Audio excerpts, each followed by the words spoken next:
चनाब का नाम चन और आप से मिलकर बना है, जिसमें चन का मतलब चांद और आप का मतलब पानी है। चंद्रभाग दरियाए चनाब का पुराना नाम है। दरियाए चंद्रा और दरियाए भागा के बलाई हिमालय में टंडी के मुकाम पर मिलाप से बनता है, जो भारत की रियासत हिमाचल प्रदेश के जिला लाहौल में वाक़ है। बालाई इलाकों में इसको चंद्रा भागा के नाम से भी पुकारा जाता है। ये जम्मू कश्मीर के जम्मू के इलाके से बहता हुआ पंजाब के मैदानों में दाखिल होता है।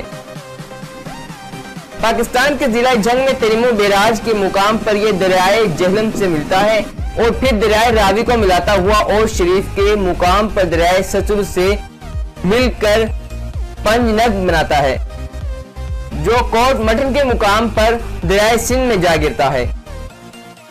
दरियाए चनाब की कुल लंबाई 960 किलोमीटर है और सिंध दास मुआहदे की रूह से इसके पानी पर पाकिस्तान का हक तस्लीम है।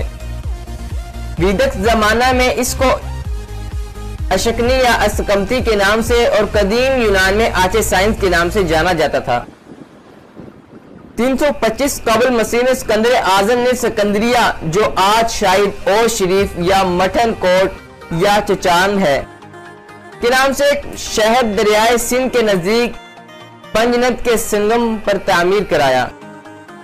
पंजाबी तहजीब में चनाब का मुकाम एक अलामत के तौर पर है, जिसके गिर्द पंजाबी सोच बोट घूमती है और हीर रांझा की पंजाबी रुमानी दास्तान दरियाए चनाब के गिर्द घूमती है।